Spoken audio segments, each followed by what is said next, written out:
2রা April বিশ্ব autism সচেতনতা দিবস। প্রিয় দর্শকবৃন্দ, আজকে অত্যন্ত সেনসিটিভ একটি বিষয়, এই অটিজম নিয়ে কিছু আলোচনা করব। যারা সদ্য বাবা মা হয়েছেন অথবা খুব শীঘ্রই বাবা মা হবেন, তাদের জন্য আজকের আলোচনাটি অত্যন্ত গুরুত্বপূর্ণ। অটিজম হলো একটি মানসিক ব্যাধি। সাধারণত বাচ্চা ভূমিষ্ঠ হওয়ার 3 বছরের মধ্যে কিছু লক্ষণ বা উপসর্গের মাধ্যমে এই অটিজম রোগটি প্রকাশ পায়। বাচ্চার বয়স 18 মাস থেকে 38 মাস হলে এই সময়টির মধ্যে এই লক্ষণগুলো প্রকট আকার ধারণ করে এবং খুব ভালো করে বোঝা যায় বাচ্চাটি অটিজমে আক্রান্ত হয়েছে কিনা। চলুন একটি গল্প শুনি। 3 বছরের ছোট্ট ছেলে অনেক 3 বছর বয়স হলেও সে ঠিকমতো কথা বলতে শিখেনি। 2টি শব্দ ব্যবহার করে সে নিজ থেকে কোনো অর্থপূর্ণ বাক্য বলতে পারে না, তবে মাঝে মাঝে অন্যের বলা কথা বারবার বলতে থাকে। নাম ধরে ডাকলে সাড়া দেয় না, সমবয়সীদের সাথে মেশে না, বাবা মায়ের চোখে চোখ রেখে তাকায় না, প্রতিদিন নিজস্ব একটা রুটিন মেনে চলতে পছন্দ করে। রুটিনের ব্যতিক্রম হলে সে খুব মন খারাপ করে বা রেগে যায়। মাঝে মাঝে সে কোনো কারণ ছাড়াই খুব উত্তেজিত হয়ে ওঠে। দর্শকবৃন্দ, এই যে লক্ষণগুলো অনেকের মধ্যে দেখলাম, এগুলোই প্রধানত অটিজমের লক্ষণ। আপনাদের বোঝার সুবিধার জন্য আমি বয়স ভেদে অটিজমের লক্ষণগুলো এখন বিস্তারিত বলবো। আপনারা বুঝতে পারবেন আপনার শিশুটির শারীরিক এবং মানসিক সুস্থতা কেমন।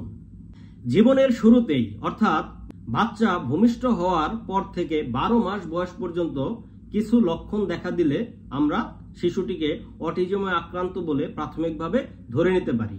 সেই লক্ষণগুলো যেমন: জন্মের 6 সপ্তাহের মধ্যে শিশুর মুখের দিকে তাকিয়ে হাসলে প্রতি উত্তরে যদি শিশু না হাসে, 6-7 মাস বয়সী শিশুর যদি বা বা, মা মা, দা দা, কা কা ইত্যাদি শব্দ না করে,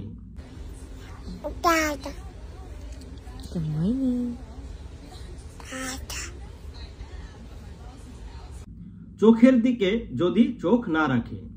অটিজমে আক্রান্ত একজন শিশু 12 মাস থেকে 24 মাস বয়সে সাধারণত যেসব লক্ষণ প্রকাশিত হয়: কোনো জিনিস নির্দেশ করতে না পারা বা আগ্রহ প্রদর্শন না করা, বা বা, মা মা, দা দা, কা কা ইত্যাদি শব্দ তৈরি করতে ব্যর্থ হওয়া, অন্যের দৃষ্টি আকর্ষণ করতে না পারা বা চেষ্টা না করা, নাম ধরে ডাকলে সাড়া না দেওয়া, চোখের দিকে না তাকানো, শরীরের পুনরাবৃত্তিমূলক নড়াচড়া করা, যেমন শরীর দোলানো, মাথা দোলানো, এই কাজগুলো সে বারবার করতেই থাকবে।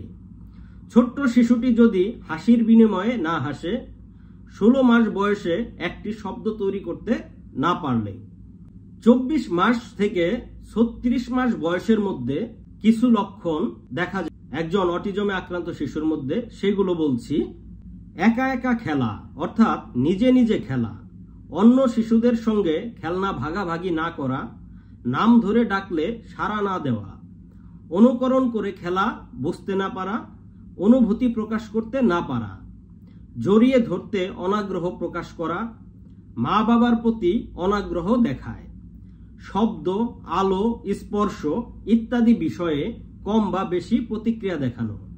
প্রিয় দর্শকবৃন্দ, উপরের এই লক্ষণগুলো যদি আপনার শিশুর মধ্যে দেখা যায়, একজন বিশেষজ্ঞ চিকিৎসকের পরামর্শ নিতে হবে।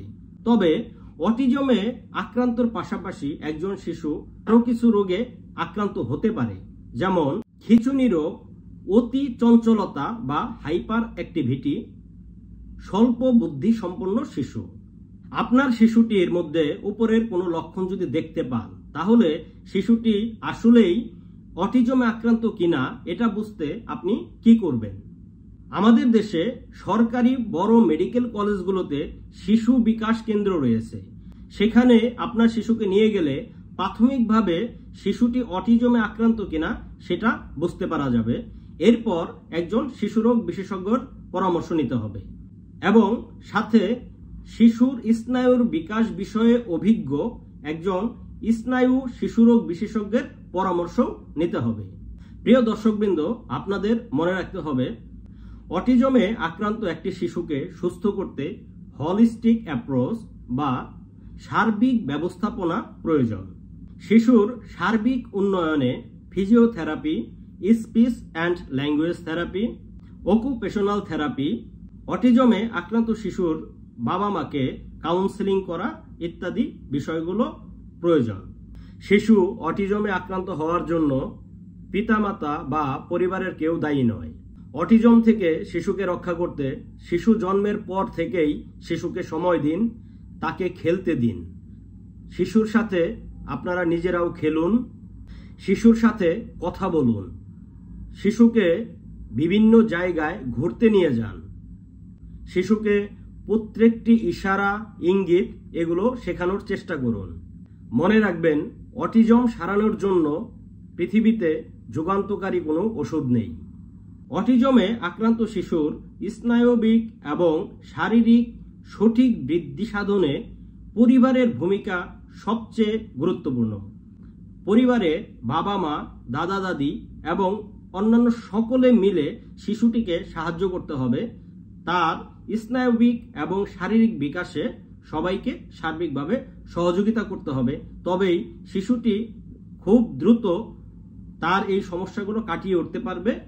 আশা করি আজকের এই আলোচনা থেকে আপনারা কিছুটা হলেও উপকৃত হয়েছেন। আপনারা যদি নতুন হয়ে থাকেন তাহলে আমার এই হেলথ অ্যান্ড এডুকেশন এই চ্যানেলটি সাবস্ক্রাইব করে দেবেন এবং আপনাদের ভিডিওটি কেমন লাগলো সে বিষয়ে মন্তব্য করে জানাবেন। ধন্যবাদ সবাইকে। সবাই ভালো থাকুন। অটিজম বিষয়ে সচেতন হন, অন্যকেও সচেতন করুন।